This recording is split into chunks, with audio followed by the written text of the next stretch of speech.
je trouve ça cool que ce soit toi qui vienne me poser les premières questions. Parce que tu as tellement suivi mon travail jusque-là et je pense que je me serais confiée à personne à ce niveau-là. Donc, moi, j'ai une question primordiale puisque tu m'as convoquée aujourd'hui. Hein. C'est une convocation. C'est une convocation. J'aimerais connaître la thématique, le titre. Enfin, donne-moi, feed me, quoi, nourris-moi. Enfin. Je peux cracher ma banane. Voilà, c'est ça en fait. Alors le disque s'appelle, le projet en entier s'appelle Bravado. Qui veut dire Bravado en anglais, qui est dérivé de l'espagnol, ça veut dire le panache. Alors, il y a plusieurs influences. Pourquoi j'ai voulu écrire ça déjà? Parce que je voulais me rapprocher de la gamine que j'étais quand j'avais 13-14 ans en vérité, qui se posait aucune question sur son apparence physique, aucune question sur les gens qu'elle fréquentait, qui avait aucune pose romantique ou quoi que ce soit, qui allait droit au but, avec une sincérité totalement déroutante et absolue. Et mine de rien, cette gamine, elle écrivait des trucs un peu dingues et elle avait des points de vue sur la vie qui étaient hyper différents, hyper justement romantiques, au sens et romantique allemand, quoi, au sens Goethe du terme, j'ai envie de te dire. Et je voulais retrouver ça parce que je l'ai beaucoup perdu dans ma vie, en vérité, dans les années qui passent, tu sais, où tu essaies un peu de...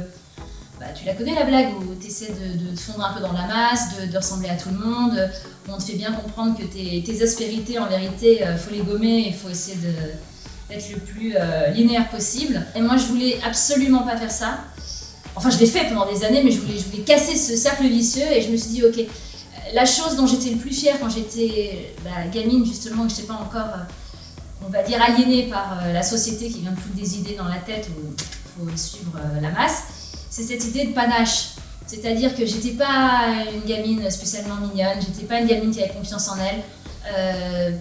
Je traînais avec les gens de mon école qui n'étaient pas forcément les gens cool ou quoi que ce soit, mais j'en avais rien à foutre, c'était des gens que j'aimais beaucoup. Et en vérité, c'est ça, c'est le panache. C'est même si t'as pas confiance en toi, vraiment, tu le montres pas. Je pense que je me suis fait les dents pendant quelques années. D'accord, sur Glitter. Exactement. Et là, on rigole plus du tout, quoi. Déjà, pour une raison simple, c'est que j'ai décidé d'écrire à 90% en français. J'ai mis beaucoup de temps à recommencer, à apprendre à écrire en français, à accepter d'écrire en français.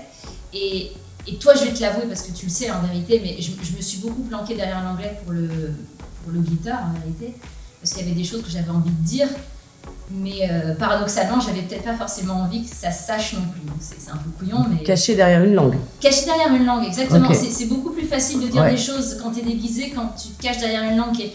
Même si je suis bilingue, mais c'est pas ma langue maternelle, il y a quelque chose pour moi qui était un peu impudique, peut-être à l'époque d'écrire en français. Alors, comment tu justifies le fait que, justement, sur les prochaines chansons, il y en a quelques-unes qui seront en anglais? Tu les justifies comment, alors? Je les justifie que l'anglais, c'est... Pour le fun, pour le... Ouais, et puis ça reste moi. Ça reste moi. C'est pas d'un seul coup, je renie tout ce que j'ai fait, etc. J'adore écrire en anglais, j'adore chanter en anglais. J'écris pas du tout de la même façon en anglais et en français, ça c'est clair et net. Alors, visuellement, Bravado, je vais te dire, c'est la rencontre de Captain Harlock, rencontre Akira, rencontre Cyrano de Bergerac, rencontre Goethe. J'incarne un capitaine, une allégorie de capitaine. Je te dis vraiment, voilà, Cyrano qui croise Akira. L'idée, c'est vraiment ça, ouais. Ils sont bien implantés. Avec panache. Avec panache. Et d'ailleurs, le panache, donc Bravado, c'est le dernier mot de la pièce de Cyrano de Bergerac. En réalité, la pièce se termine sur mon panache. Et c'est ça, moi j'ai choisi mon camp en me disant, je vais pas me battre avec les mêmes armes que tout le monde, je fais pas 1m85 avec un 95. Ah bon? Non, je te jure. Même si quand tu cadres très très bien, on peut avoir l'impression que c'est ça, mais je me suis dit voilà, mon credo ça va être mon écriture, ça va être les mots, ça va être de cette manière-là que j'ai envie de me battre, et en même temps voilà, à la fois de vous montrer mes faiblesses et de vous les cacher, mais de manière élégante, avec panache, avec bravado. Qu'est-ce qui va découler de cet album? Alors il y a 3 EP, D'accord. comme d'habitude, j'aime bien tout couper en 3, je trouve que c'est très équilibré. Et en vérité, il y a une autre influence qui va se rajouter à ça, c'est qu'on découpe ça en 3 parties, l'enfer, le purgatoire et le paradis, donc c'est Dante, la Divine Comédie. Voilà. Pourquoi j'ai voulu faire ça? Parce que pour moi, la Divine Comédie, déjà, c'est le parcours initiatique par excellence. Il y a Cervantes aussi, mais bon, voilà, là c'est très bien défini. Et pour s'inspirer de ça, pour le découper en 3 parties, c'est génial parce qu'en plus, on commence par l'enfer. L'enfer. L'enfer. On commence par l'enfer, on verra si on s'en sort, et ensuite on passera au purgatoire et au paradis. Et voilà, donc une couleur à la fois très électro-pop, toujours très métallique. On a rajouté aussi des guitares un peu saturées. Il y a un côté presque, pas hard rock, mais on va dire quand même un peu guitar hero sur certains titres, qui rencontrent vraiment des sons plus épurés, plus électro, presque club, toujours. J'adore cette couleur-là. Et il y a un titre qui est complètement acoustique, qui est un quatuor à cordes et piano, voix qu'on enregistre en live entièrement en une seule prise avec toutes les imperfections et les aspérités que ça peut comprendre. Et je trouve ça extraordinaire parce que c'est une respiration humaine justement dans cette espèce d'album un peu cyborg, donc qui va être à la fois très électro. Je pense souvent à Born This Way de Gaga parce qu'il y a ce côté un peu rock électro. Mais un peu club aussi, donc on va se rencontrer à ce niveau-là, quoi. Avec des voix très présentes quand même, et je chante en français, j'ai envie qu'on comprenne ce que je raconte, donc on va faire en sorte que la voix soit l'instrument principal, quoi. À la réalisation, en fait, je travaille avec Frédéric Prados, avec qui j'ai déjà travaillé sur le remix de Excuse My French Kiss, qui était sorti l'année dernière. On s'est rencontrés un petit peu comme ça. Et on a très vite décidé qu'on allait faire ce disque ensemble, qu'il allait réaliser le disque. Il a complètement compris là où je voulais l'emmener et je pense que c'était le choix parfait. Ça comportait beaucoup de risques parce que ça faisait longtemps qu'il n'avait pas réalisé de disque pop comme ça, électro. Et en vérité, je pense que vraiment l'alchimie a fonctionné. Après, je ne vais pas te faire l'épistémologie du miracle, hein. Et à un moment donné, ça existe ou ça n'existe pas, mais on a eu du bol sur ce coup-là. Je pense aussi que c'est pour ça que c'est beaucoup plus fluide. Aujourd'hui, je suis plus fluide dans ma façon d'aborder les choses parce que les choses autour de moi, les étoiles s'alignent, comme on dit, et les choses deviennent hyper évidentes. Donc Bossa Fred, ça fait partie des évidences, c'est quelqu'un d'extrêmement différent de moi, dans le sens où il est extrêmement patient, extrêmement calme, il ne s'énerve jamais. En effet. Voilà, il n'est pas taciturne, mais en tout cas, il est diplomate, on va dire. Voilà. Et on arrive à bosser ensemble de manière extraordinaire. Et c'est bien d'avoir de nouvelles énergies aussi sur un nouveau projet. Ça te fait te remettre en danger un petit peu, découvrir les choses, les manières de travailler qui sont... Et d'aborder des manières de travailler qui sont différentes. Complètement. Tu n'es plus du tout dans une routine, et donc Exactement. évidemment tu n'es plus du tout dans une zone de confort, mais c'est ça qui est cool, en fait, qui donne des belles choses. Il faut toujours se remettre en danger, à chaque heure en danger. J'ai changé littéralement toute mon équipe en plus pour ce projet-là, tu le sais. Pas toutes, hein, il y a des fidèles au poste qui réalisent toujours, mais je travaille avec une photographe, plasticienne, artiste, etc.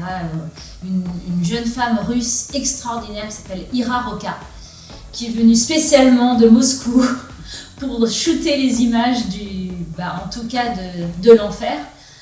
Et c'est incroyable, j'ai jamais travaillé comme ça avec une photographe. C'est vraiment, elle rentre à l'intérieur de ton âme, elle te fait ressortir des choses. Enfin, les images sont d'une beauté à couper le souffle, c'est beaucoup plus artistique en vérité.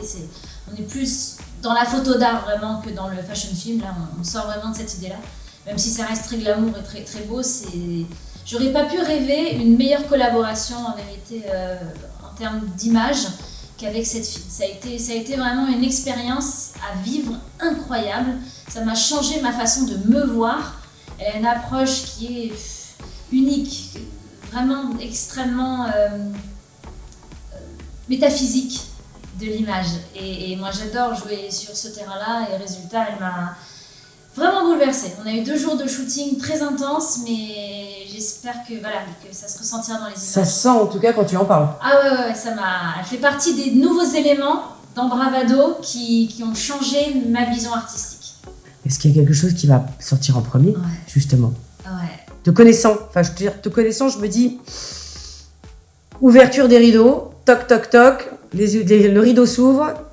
Qu'est-ce qui est l'introduction de tout ça, quoi? Comme dit Laurie Anderson, what is behind this curtain? What is it? Tell me, please. Une énorme baffe en vérité. Merci. Non, désolée, pas de violence, c'est les vacances, je sais, mais en même temps, non, une très grosse baffe. C'est ce titre-là, un titre en français, une ballade en français qui s'appelle Jamais fiancé. Et je sais même pas quoi vous dire sur cette chanson, quoi, parce que C'est le titre le plus absolu que j'ai pu écrire de toute ma vie. Qui soit bon, quand même. Ouais. C'est littéralement c'est un scanner thoracique, quoi. Vous allez absolument tout voir. D'accord. C'est la vérité. Tout I can't wait. Exactement. Alors, ce qui est drôle, c'est que souvent, on m'a vu à poil. Mais là, on va me voir à nu. Voilà, ça n'a rien à voir. J'allais dire, on t'a vu à poil peut-être, mais c'était un costume. Facile. Non, mais c'est tellement facile. Non, mais c'est une tenue. Exactement. Ça n'engage à rien. Voilà. Ça n'engage à rien. Et là, il y a beaucoup plus de vêtements. Il y a des armures même. Il y a des trajes de luz. Il y a des habits de lumière. Mais en revanche, je suis complètement à nu. Je suis d'une vulnérabilité absolue. Ce qui, j'espère, ça rend sent. le propos. Ça sent, il y a de l'émotion. Voilà. Je te connaissant, ça se sent, il y a de l'émotion. Ouais. Mais dis-moi, le Jamais fiancé fait partie de l'enfer? Jamais fiancé, c'est l'enfer. Voilà, d'accord. Ouais, c'est bien ce que j'ai compris. C'est une saison qui se perd. J'ai très très peur. C'est donc la phrase que tu m'as dite l'autre jour. Tu m'as dit ceci n'est pas un exercice. C'est ça que tu veux dire? Pas un exercice, exactement. Très bien. Ouais, ça fait partie de l'enfer. Ça va être le premier single de l'enfer. Je sais même pas ce qu'il y a après. Elle est tellement apocalyptique cette chanson en même temps. Elle va bien avec le EP qui a ce ton très apocalyptique, je te dis, dans les paroles, dans la réalisation, etc. Ça dit beaucoup de choses sans aucune concession. C'est ça que donc l'ouverture de tout ton projet, tu frappes très fort. Ouais. Il y a des risques à faire ça. Ah, mais il n'y a que des risques. Que le reste suive. Il n'y a que des risques. Il n'y a que des risques. Je vois même pas plus loin que cette chanson. Je vais même pas plus loin que cette chanson pour te dire. Après, ce sera vraiment. Donc, en effet, c'est une prise de risque. C'est apocalyptique. D'accord. C'est vraiment, c'est la fin du monde. C'est l'acopalypse. C'est la copalypse, exactement. C'est la copalypse, la copa de la vidalypse. Il n'y a plus rien après, c'est terminé. Allez, je me casse, bisous, bye. Non, mais voilà, c'est un coup que je tente. J'ai jamais fait ça. J'ai ultra super peur, mais en même temps, je réalise que sans la peur, il n'y a absolument rien. Rien n'existe. Il n'y a rien. Et qui ne tente rien n'arrive. Voilà. Et au moins, je suis vivant. J'étais bon à ça. Je me suis dit, Breaking Bad et je sais que tu l'as pas vu et tu as intérêt à aller le voir parce que tu vas comprendre. Et tu vas être dans le même état que moi à ce moment-là et ça va être très très bien. Comment en faire? Comme un enfer, exactement.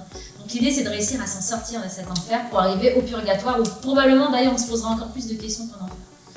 Mais voilà, je laisse le bébé aux gens. Hein, je vous laisse le bébé. Tu sais qu'il y a le fil d'Ariane si tu veux qu'elle t'aide. Il y a le fil d'Ariane, exactement. Exactement. Et je vais te dire un truc. Je suis mon propre guide qui me sort des enfers. Et c'est là tout le twist moderne de ma divine comédie à moi. Ben, on attend que ça. Voilà. Let's go, girls. Merci beaucoup en tout cas d'avoir été là. Merci d'être là. Je vous en prie, madame. Toujours. Et à jamais. À très vite.